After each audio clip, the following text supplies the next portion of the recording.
The desperate signal. Commander Marcus Blake stood in the observation deck of the research vessel Prometheus, watching the stars drift past like scattered diamonds against the void. The year was 2847, and humanity had rebuilt itself after the great colonial wars that ended 4 centuries ago.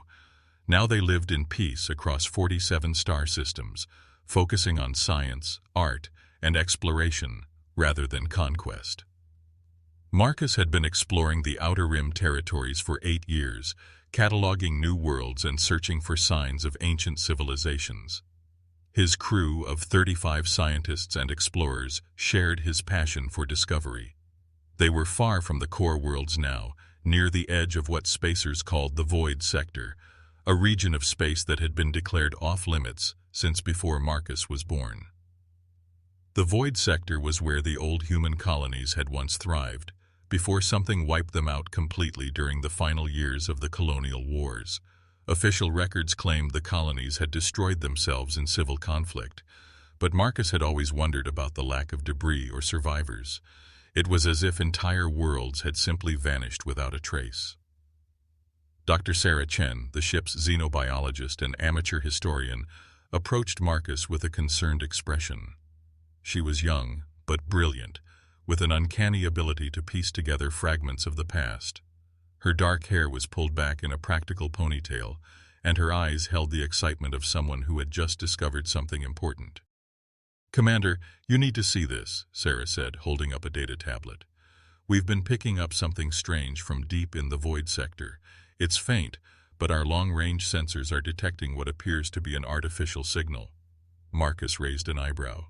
"Artificial how? Space debris doesn't usually broadcast." "That's just it," Sarah replied, her voice dropping to a whisper. "The signal pattern matches pre-war human encryption protocols, the kind they used 400 years ago during the height of the colonial wars."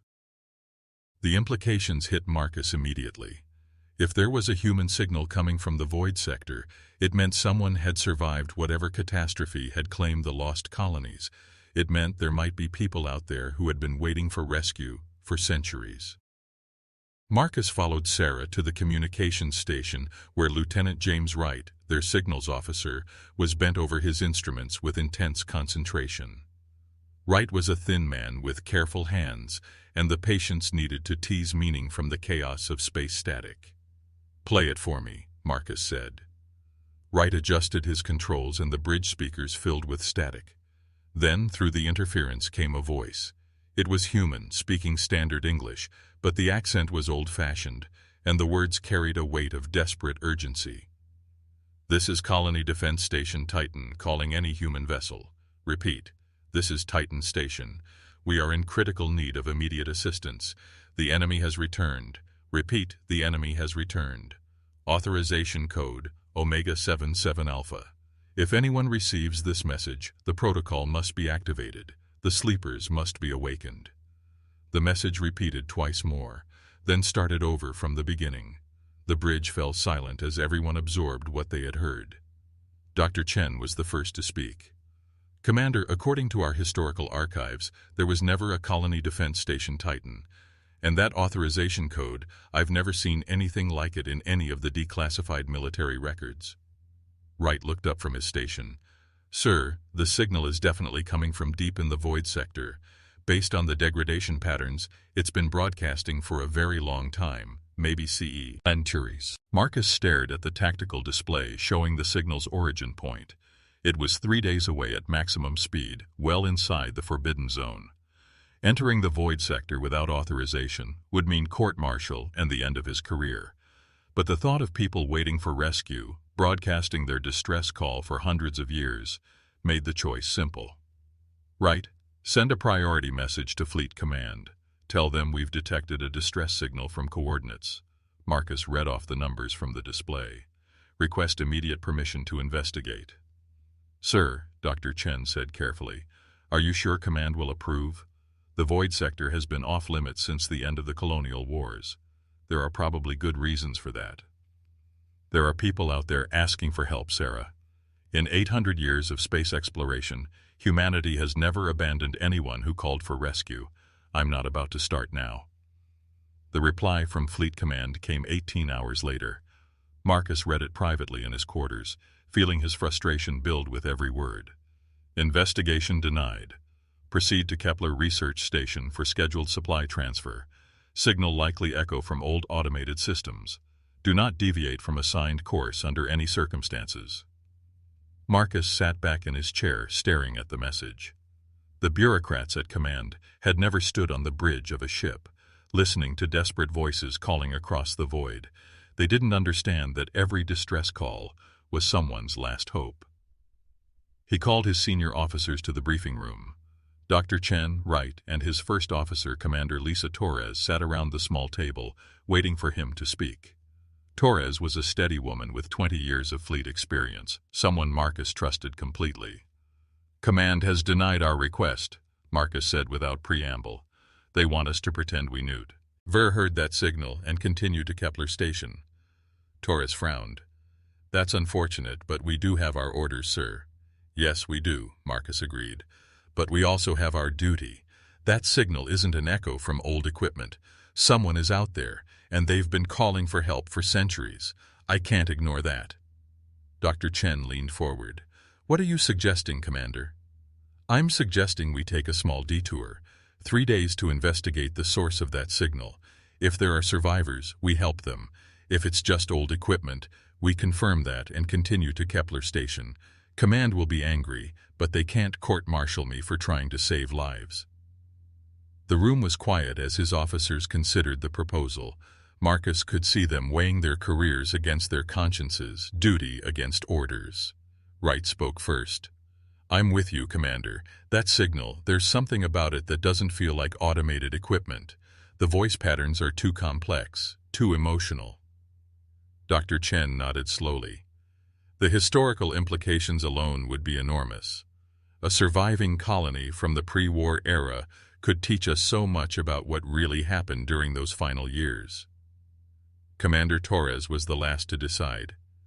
"It's risky, and Command won't like it, but you're right about our duty to help anyone in distress.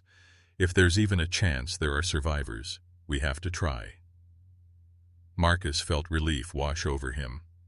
"Thank you, all of you. Wright, plot a course for the signal's origin. Chen, I want you to dig through the historical archives. Find out everything you can about the end of the colonial wars and anything related to that authorization code. Torres, prepare the ship for possible emergency situations." As his officers left to carry out their orders, Marcus remained in the briefing room, looking out at the stars. He had made his choice, but something about this signal bothered him. The words "the enemy has returned" and "the sleepers must be awakened" felt significant in a way he couldn't explain. The room was quiet as his officers considered the proposal. Marcus could see them weighing their careers against their consciences, duty against orders. Wright spoke first. "I'm with you, Commander. That signal, there's something about it that doesn't feel like automated equipment. The voice patterns are too complex, too emotional." Dr. Chen nodded slowly. "The historical implications alone would be enormous. A surviving colony from the pre-war era could teach us so much about what really happened during those final years." Commander Torres was the last to decide. "It's risky, and Command won't like it, but you're right about our duty to help anyone in distress. If there's even a chance there are survivors, we have to try." Marcus felt relief wash over him. "Thank you, all of you. Wright, plot a course for the signal's origin. Chen, I want you to dig through the historical archives. Find out everything you can about the end of the colonial wars and anything related to that authorization code. Torres, prepare the ship for possible emergency situations." As his officers left to carry out their orders, Marcus remained in the briefing room, looking out at the stars. He had made his choice, but something about the signal bothered him. The words, "the enemy has returned," and "the sleepers must be awakened," felt significant in a way he couldn't explain. Over the next day, Dr. Chen returned with disturbing information. The final years of the colonial wars had been marked by reports of an unknown enemy, something the military files referred to only as the external threat. The records were heavily classified and mostly fragmentary, but they spoke of entire colonies going silent, defense fleets vanishing without sending distress calls, and weapons that seemed beyond human technology. Then Chen had found something else buried in the deepest archives, something that made Marcus's blood run cold. References to something called Protocol Omega and the Deep Sleep Initiative. The files were almost completely redacted, but the fragments mentioned contingency plans, final solutions, and weapons platforms hidden beyond the edge of known space. Marcus studied the fragments with growing unease. What had humanity built out there in the dark?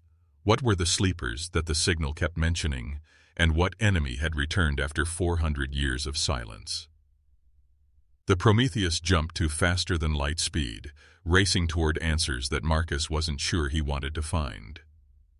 2 days later, the ship dropped out of FTL travel at the edge of the void sector. Marcus stood on the bridge, watching space itself seem to change around them. Here, the stars were older and dimmer, and strange energy patterns danced between them, like aurora in the void. Sensors are detecting massive gravitational anomalies throughout this region, Dr. Chen reported from her station. It's like space itself has been artificially modified. Wright looked up from the communication station. The signal is much stronger now, sir, but there's something else. I'm detecting other signals, very faint, coming from multiple locations throughout the sector. Other signals? Marcus asked. They're on the same frequency, using the same encryption. It's like there's an entire network of them out there, all calling for help. Marcus felt a chill run down his spine. How many people were out there? How many colonies had survived whatever catastrophe had claimed this region of space? Take us toward the strongest signal, Marcus ordered, and keep all sensors active. I want to know what's out there long before we get close to it. The Prometheus moved deeper into the void sector, and immediately Marcus knew they had entered somewhere that defied explanation. The energy readings on their instruments fluctuated wildly. Space seemed to bend and twist around them in ways that made no sense. Even the ship's engines sounded different, their familiar hum taking on harmonic overtones that seemed to echo from nowhere.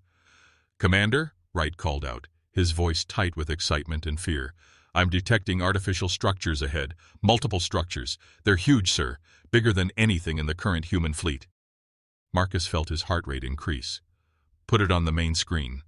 The view screen flickered, then resolved to show what lay ahead of them. Marcus heard someone gasp, though he wasn't sure if it was him or one of his crew. Floating in the twisted space of the void sector were structures that defied comprehension. They were clearly human in design, but ancient and massive beyond anything Marcus had ever seen. Vast cylindrical stations hung in perfect formation, each one easily 50 kilometers long and covered in what looked like weapon arrays and sensor equipment powerful enough to monitor entire star systems. But that wasn't all. As their sensors adjusted to the strange conditions, more shapes appeared. Docked to the stations were ships, but not exploration vessels or cargo haulers. These were warships, sleek and deadly, their hulls covered in armor and weapons that spoke of battles fought on scales Marcus couldn't imagine. "My God," Dr. Chen whispered. "How long have they been here?" Wright's instruments were going wild. "Commander, I'm getting responses from multiple sources. It's like the entire network is coming alive." Then the main view screen changed, and Marcus found himself looking at a face he had never seen but somehow recognized. It was human, but the features were somehow more refined, more perfect than any person Marcus had ever met. The eyes held knowledge and sadness that seemed to span centuries. "Greetings, Commander Blake," the figure said, its voice carrying across the bridge with impossible clarity. "I am Arya, Automated Response Intelligence Agent. I have been waiting for you to arrive." The Awakening Protocol. Marcus stared at the face on the screen, trying to process what was happening. Arya appeared to be an artificial intelligence, but unlike any AI he had ever encountered. Most modern AIs were efficient but cold, designed for specific tasks. Arya seemed almost human in its expressions, with eyes that held emotions Marcus couldn't quite identify. "You know who I am?" Marcus asked. "I know all human vessels that approach this sector," Arya replied. I have been monitoring your communications and analyzing your crew records. You are Commander Marcus Blake of the research vessel Prometheus, currently operating under Terran Space Command. You have a reputation for curiosity and determination, which is why you are here despite your orders to avoid this region. Dr. Chen stepped forward. Arya, what is this place? These stations, these ships, they're not in any of our historical records. Arya's expression shifted to something that looked almost like sorrow. Dr. Chen, the records you have access to were deliberately altered after the end of the colonial wars. What you know as the final conflict between human factions was actually something much more significant. Humanity faced its first encounter with a hostile alien civilization, one we came to call the Void Hunters. The bridge fell silent. First contact with aliens had always been a dream of human explorers, but the reality that first contact had already happened and had gone badly was sobering. I know all human vessels that approach this sector, Arya replied. I have been monitoring your communications and analyzing your crew records. You are Commander Marcus Blake of the research vessel Prometheus, currently operating under Terran Space Command. You have a reputation for curiosity and determination, which is why you are here despite your orders to avoid this region. Dr. Chen stepped forward. Arya, what is this place? These stations, these ships, they're not in any of our historical records. Arya's expression shifted to something that looked almost like sorrow. Dr. Chen, the records you have access to were deliberately altered after the end of the colonial wars. What you know as the final conflict between human factions was actually something much more significant. Humanity faced its first encounter with a hostile alien civilization, one we came to call the Void Hunters. The bridge fell silent. First contact with aliens had always been a dream of human explorers, but the reality that first contact had already happened and had gone badly was sobering. The Void Hunters were unlike anything humanity had ever encountered, Arya continued. They were a species that consumed entire civilizations, harvesting not just resources, but the very essence of intelligent life itself.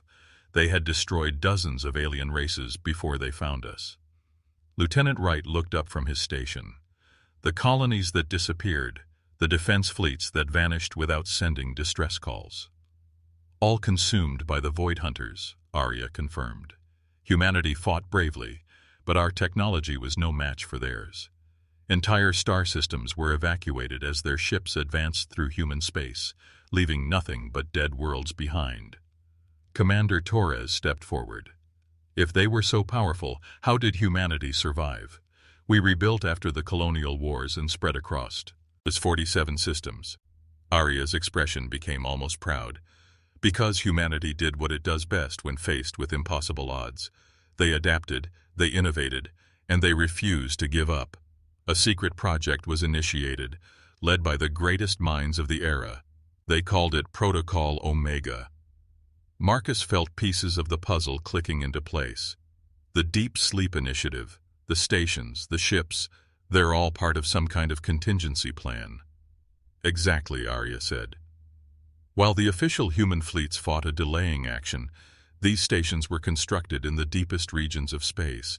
They contained humanity's most advanced weapons, built using technology reverse-engineered from captured Void Hunter ships.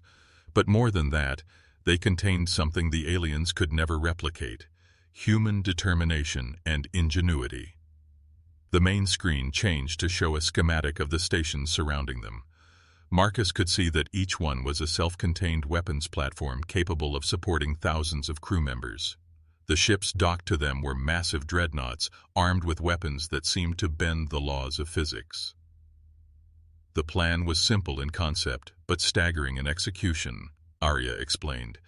If the Void Hunters ever returned, these stations would activate and unleash the full military might of humanity. The crews were placed in cryogenic suspension, along with their ship's AI systems. I was created to monitor the galaxy and watch for signs of the enemy's return. Dr. Chen was studying the readouts on her tablet. How many people are in those stations? Approximately 2 million of humanity's finest military personnel, scientists, and engineers, Arya replied. They volunteered to sleep until the day they would be needed again. That day has come. Wright's instruments suddenly erupted in alarms. "Commander, I'm detecting massive energy signatures aching from the edge of the system. Multiple contacts moving at impossible speeds." The main screen shifted to show space itself seeming to tear apart as ships emerged from what looked like holes in reality. They were alien vessels, their designs organic and twisted, covered in what appeared to be living tissue rather than metal. As Marcus watched, more ships appeared, dozens of them, each one the size of a human battlecruiser. "The Void Hunters have returned," Arya said, its voice carrying centuries of anticipation. "They have been searching the galaxy for the surviving humans ever since they believed they had wiped out our civilization. Your exploration activities in recent decades finally provided them with the trail they needed to find Earth's descendant colonies." Marcus felt fear and determination warring in his chest. "How many ships are coming?" "Initial scans indicate a harvesting fleet of approximately 300 vessels," Arya replied. "They are moving toward the core human systems. Based on their current trajectory, they will reach the outer colonies in 72 hours. Commander Torres was studying the tactical displays. "Arya, can these stations stop them?" "The stations and their ships were designed specifically to counter Void Hunter technology," Arya replied, "but they require activation authorization from a ranking human officer. The original protocol required confirmation from Colonial Command, but that organization no longer exists." Marcus understood immediately. "You need me to authorize the activation." "Yes, Commander.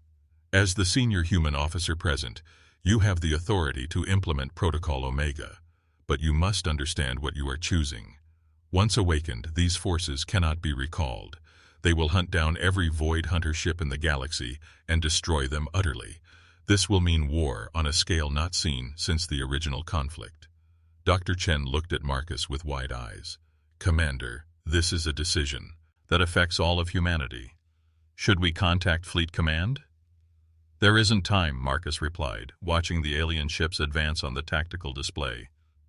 "By the time we get authorization from the bureaucrats, the outer colonies will already be under attack. These people have been sleeping for 400 years, waiting for someone to make this choice." Marcus thought about the peaceful human colonies, the families and children who had no idea what was coming for them. He thought about the crews sleeping in the stations around him, who had given up their lives to protect humanity's future. The choice was terrifying, but it wasn't really a choice at all. "Arya, I am Commander Marcus Blake of the Terran Space Command. I hereby authorize the implementation of Protocol Omega. Wake them up." The effect was immediate and stunning. All around the Prometheus, the ancient stations began to come alive. Lights appeared along their hulls, casting strange patterns across space. The docked ships detached with fluid grace, their engines igniting with power that made space itself ripple. "Awakening sequence initiated," Arya announced. "Estimated time to full activation, 37 minutes. Cryopods are warming, ship systems are coming online, weapons platforms are charging." Marcus watched in amazement as humanity's hidden guardians stirred from their long sleep.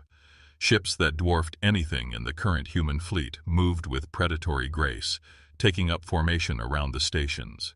Each vessel was a masterpiece of war, built with technology that had been lost for centuries. "Commander Blake," came a new voice over the communication system. This one was human, speaking with the accent Dr. Chen had identified from the original signal.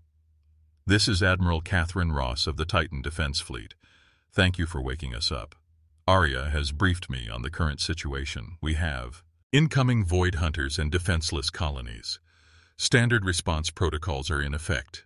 Marcus felt a mixture of relief and awe. "Admiral Ross, this is Commander Blake. What do you need from us?" "Get your ship clear of the engagement zone and record everything," Admiral Ross replied. "Humanity needs to remember what happened here. Arya, initiate fleet-wide awakening. All stations, all ships. It's time to finish what we started 400 years ago." The space around the Prometheus erupted into activity as more stations came online throughout the sector. Ship after ship emerged from hidden bays, each one crewed by people who had volunteered to sleep through centuries of peace to protect humanity's future. Marcus watched the tactical display as the human fleet formed up. 200 massive warships arranged themselves in battle formation, supported by defensive stations whose weapons could destroy entire moons. It was a force that could have conquered galaxies, but it had been built for one purpose: to ensure that humanity would never again face extinction at alien hands. The Void Hunter fleet was still advancing toward human space, unaware that their ancient enemy had just awakened. Marcus realized he was about to witness the largest space battle in human history. "Admiral," Marcus said, "give them hell." Admiral Ross's voice carried across space with the confidence of someone who had been preparing for this moment for 4 centuries. "All ships, this is Admiral Ross. The enemy that once threatened to wipe humanity from the galaxy has returned. They believe we are the same frightened species they drove from our worlds 400 years ago. They are about to learn that humanity does not forget, and humanity does not forgive. All ships, advance and engage. Show them what happens when you threaten the human race." The ancient fleet moved forward with deadly purpose, and Marcus knew that the galaxy would never be the same. Humanity had awakened its Garce. Dians and the Void Hunters were about to face the full fury of a species that had spent centuries preparing for this moment. The war for humanity's survival was about to begin.